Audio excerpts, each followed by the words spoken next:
The first snow of December was falling as Arthur Pendleton's train pulled into the station. It wasn't the thick, enthusiastic blanket of his childhood Christmases, but a hesitant, gray-speckled dusting that melted on contact with the grimy platform. He watched it from his window, a man of 74 years feeling as insubstantial as the flakes themselves. In his lap, his hands, mapped with blue veins and speckled with age, clutched the handle of his single, worn leather suitcase. It contained everything he deemed essential for a 2-week stay: 2 changes of clothes, his medication, a well-thumbed copy of Marcus Aurelius's Meditations, and a small, velvet box containing his late wife Eleanor's pearl necklace. A gift, he'd thought, for his daughter-in-law, Clara. The engine hissed to a final stop. Arthur stood, his knees protesting with a familiar creak. He'd been traveling for 5 hours, and the journey had given him too much time to think. The invitation, if it could be called that, had been a terse phone call from his son David 3 weeks prior.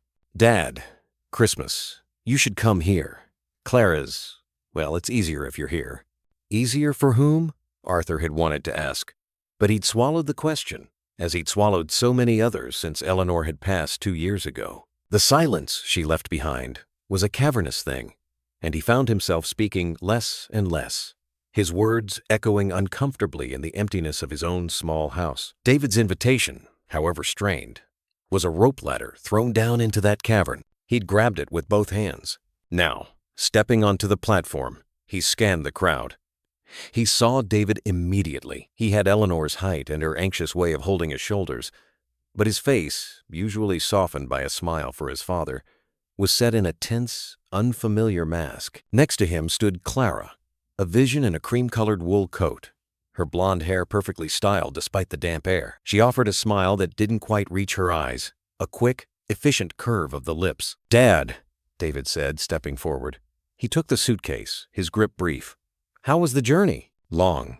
The world is full of people in a hurry," Arthur replied, attempting a lightness he didn't feel. Clara air-kissed his cheek, her perfume a cloud of expensive floral notes. "Arthur, so good to see you. The traffic was a nightmare. Let's get you to the car before you catch a chill." The drive to their suburban home was a study in polite evasion.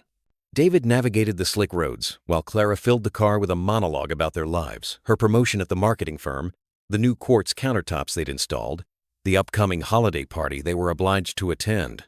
Arthur listened, nodding occasionally, his gaze fixed on the passing tableau of manicured lawns and houses decked with elaborate, synchronized light displays. It all felt so brittle, so performative. "And how's work, son?" Arthur finally interjected during a pause. David's knuckles tightened on the steering wheel. "Fine. Busy." "End-of-year reports. Still with the same firm?" "Yes, Dad. Still with the same firm." A silence descended, thicker and more uncomfortable than before. Arthur felt a pang of loss for the boy David had been, the one who would chatter endlessly about dinosaurs and rocket ships, who would fling his small arms around Arthur's neck without a trace of restraint. Their house was exactly as Arthur remembered from his last visit, a testament to modern, impersonal taste. Everything was shades of gray and white, sleek and uncluttered. A large abstract painting dominated the living room wall, a swirl of muted colors that Arthur found profoundly sad. There were no family photos on the mantelpiece, only a pair of minimalist ceramic vases. "We've put you in the guest room, Arthur," Clara said, leading him upstairs.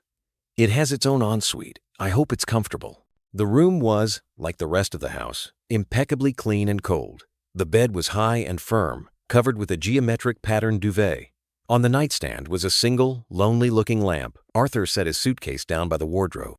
It felt less like a guest room and more like a very nice hotel room, the kind you're eager to check out of. The first 2 days passed in a similar vein. Arthur tried to make himself useful. He offered to help with the cooking, but Clara insisted her kitchen was a system she had perfected. He tried to talk to David about the news, about books, about anything, but David was always on his phone or his laptop, muttering about deadlines. Arthur spent most of his time in the guest room, reading Marcus Aurelius or staring out the window at the perfectly symmetrical backyard. The tension was a low hum, a vibration just below the surface of their polite exchanges. It came to a head on the third evening.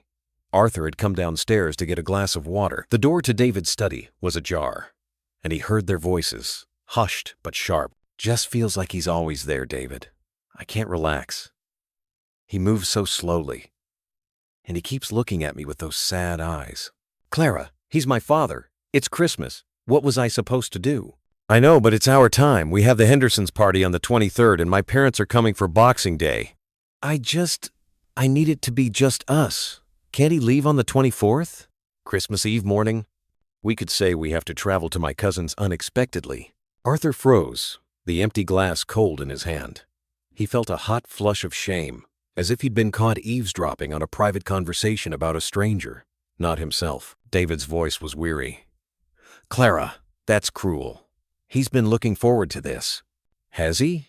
He just sits in his room. He's not exactly the life of the party, is he? Look, I'm not trying to be a monster, but this is our home, our Christmas, and, frankly, his presence is stifling. Arthur didn't wait to hear David's response. He retreated silently up the stairs, his heart hammering against his ribs. The words echoed in his mind. Stifling. Sad eyes. Can't he leave? He sat on the edge of the firm bed, the velvet box containing Eleanor's necklace feeling like a lead weight in his pocket. He had been an inconvenience, a problem to be managed, a piece of clutter, disrupting their perfect gray world. He didn't sleep that night. He lay awake, staring at the ceiling, listening to the quiet hum of the house that was not his home. He thought of Eleanor. She would have known what to do. She would have filled this sterile space with laughter and the smell of gingerbread. She would have charmed Clara and drawn David out of his shell. Without her, he was just an old man in the way. The next morning, he came down for breakfast, determined to confront the issue with dignity. David was alone at the table, scrolling through his phone, a half-eaten piece of toast on his plate. David, Arthur began, his voice steadier than he felt. I was thinking, perhaps my visit is a bit long. I could head back home before Christmas, give you and Clara some time to yourselves. David looked up, a flicker of guilt crossing his face before it was replaced by a mask of bland reassurance. Don't be silly, Dad. You're staying for Christmas. It's all settled. But Arthur saw it, the flicker, the confirmation of everything he'd overheard. He felt a profound weariness settle in his bones. He decided to be direct, to give his son one last chance to be honest. David, he said softly, I want you to tell me the truth. Do you want me here for Christmas? The question hung in the air between them. David looked down at his phone, then back at his father. He opened his mouth, closed it, and then said the words that would cleave Arthur's world in two. It's complicated, Dad. He ran a hand through his hair, a gesture of frustration Arthur knew well. Clara, she has a lot of plans. Family things. It's just a very busy time. Maybe it would be easier if we had a quieter Christmas. Just the two of us. We could see you in the new year? Easier. There was that word again. Arthur felt the air leave his lungs. He looked at his son, this man he had raised, whose scraped knees he had bandaged, whose nightmares he had soothed, and saw a stranger. The hope he had been clinging to, the hope of connection, of family, of not being alone for Christmas, dissolved into nothing. He didn't cry. Not then. He simply nodded, a slow mechanical movement. I see, he said, his voice flat. I understand. I'll make arrangements. He turned and walked out of the kitchen, back up to the guest room. Only when the door was closed behind him did the tears come. They were not loud, racking sobs, but a silent, relentless torrent that soaked into the geometric patterned duvet. He cried for Eleanor. He cried for the little boy who was gone. He cried for the crushing loneliness that now felt more absolute than ever. He had become a ghost in his own son's life, a presence to be tolerated, then politely excised. An hour later, when he had composed himself, he went back downstairs. David had left for work. Clara was in the living room, arranging a bowl of potpourri. Clara, Arthur said, his voice eerily calm, there's been a change of plans. An old friend has invited me to spend Christmas with him. I'll be leaving today. I don't want to disrupt your schedule. Clara's face lit up with a relief she couldn't fully conceal. Oh, well, if you're sure, Arthur. We'll miss you, of course. Of course, he echoed hollowly. He packed his suitcase with methodical precision. The pearl necklace went back into his pocket. He would not be leaving it here. He called a taxi, refusing Clara's offer of a ride to the station. As he waited by the door, David called his mobile. Dad, Clara told me. This friend? Are you sure? You don't have to go. It's fine, David, Arthur said, staring out at the perfectly manicured lawn. It's for the best. You and Clara should enjoy your Christmas. Don't worry about me. Well, okay. If you're sure. We'll see you in the new year then. Yes. Goodbye, David. The taxi ride, the train journey back. It was all a blur. The world outside the window was a smear of gray and white. He felt numb, hollowed out. When he finally unlocked the door to his own small, quiet house, the silence that greeted him was different. It was no longer Eleanor's silence, a presence he missed. It was his own silence. The silence of a life that had reached its conclusion. He didn't turn on the lights. He sat in his armchair, the one that had been his and Eleanor's, and he let the darkness envelop him. The money. The thought surfaced from the depths of his shock. For over 40 years, he had been a silent partner in a successful engineering firm. He had lived frugally, content with his books and his garden, while his share of the profits had grown into a fortune, nearly £2 million. It had always been for David, for his future, for his grandchildren, who had never materialized. It was to be his legacy, the final, definitive proof of a father's love. Now, that future felt like a mockery.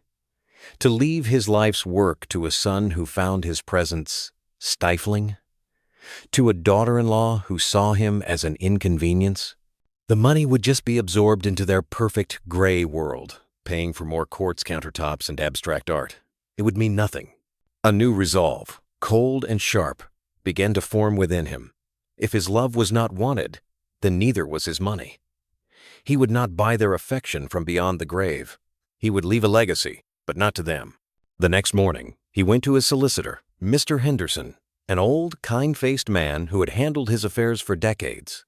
Arthur laid out his new will, simple and direct.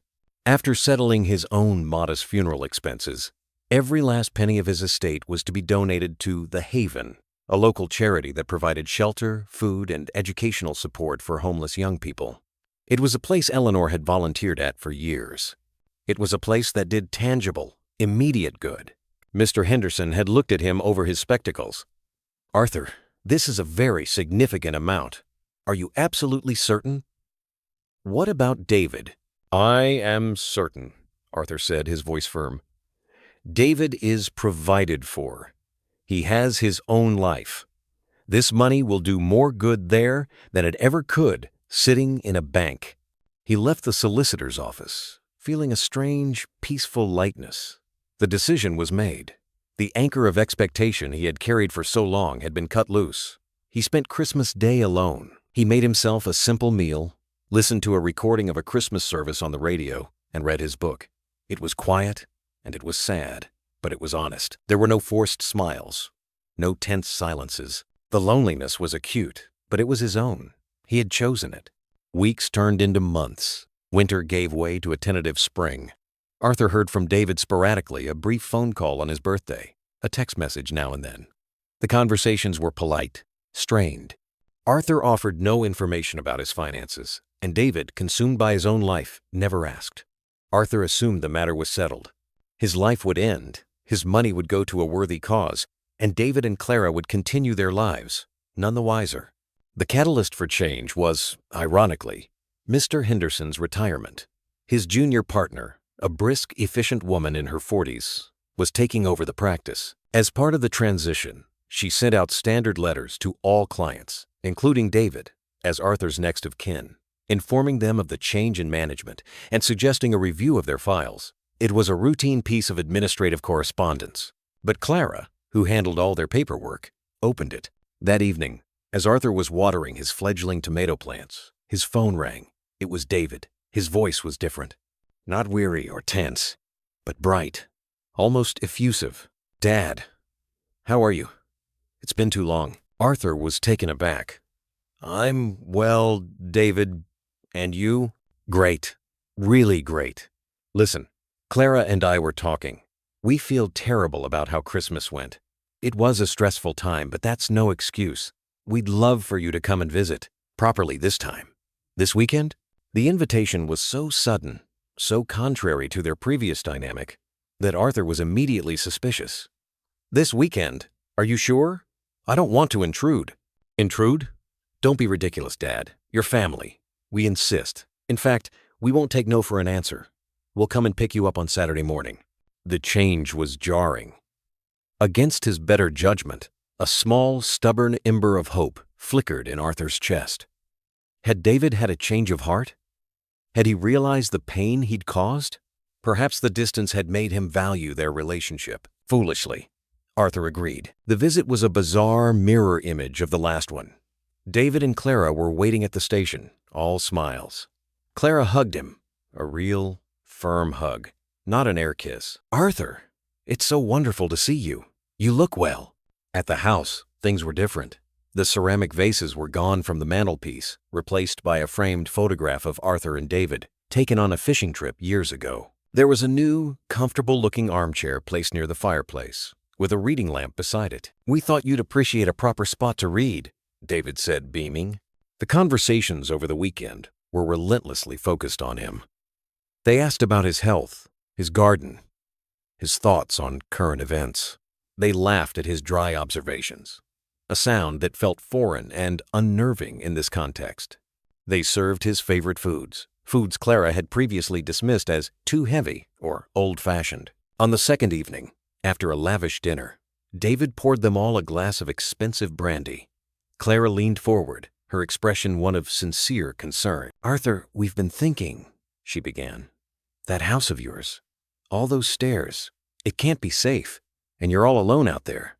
What if you had a fall?" "I manage perfectly well," Arthur said, taking a slow sip of brandy. "But you shouldn't have to manage," David chimed in. "We've been selfish. We have all this space. We want you to think about moving in with us, permanently." Arthur looked from his son's earnest face to his daughter-in-law's solicitous one. The pieces clicked into place with a sickening finality. The letter from the solicitor. They knew. They had to know. This sudden, overwhelming affection was not for him. It was for the money. The ember of hope in his chest turned to ash. "That's a very generous offer," he said carefully. "But my house is my home. I have no intention of leaving it." "But Dad, think of the future," David pressed, his voice taking on a slightly desperate edge. "Your financial situation. We just want to make sure you're secure. That we're secure, as a family. We could help you manage things. Investments, that kind of thing." There it was. The mask had slipped. Arthur felt a cold, clean anger wash over him. It was more painful than the sadness. The sadness had been for a loss. This anger was for a betrayal. "My finances are perfectly in order, David," Arthur said, his voice like ice. "And they are none of your business." A heavy silence fell over the room. Clara and David exchanged a panicked look. "Dad, of course, they're our business," David said, trying to recover his jovial tone. "I'm your son. We're your family. We just want what's best for you. And let's be practical. An estate of that size, it needs proper planning. We heard from the new solicitor about the will. So that was it, the final confirmation." Arthur set his brandy glass down on the table with a sharp click. He looked at his son, and for the first time, he didn't see a stranger. He saw a man corrupted by greed, a man who had allowed his wife to twist his values until he was willing to perform this grotesque pantomime of love. "Ah," Arthur said. "The will. Yes, I've made my plans." "Plans to give everything away to some charity?" Clara burst out, her facade of sweetness crumbling into indignation. £2 million to strangers. What about us? What about your own flesh and blood?" "Clara, please," David said, but it was a weak protest. Arthur stood up.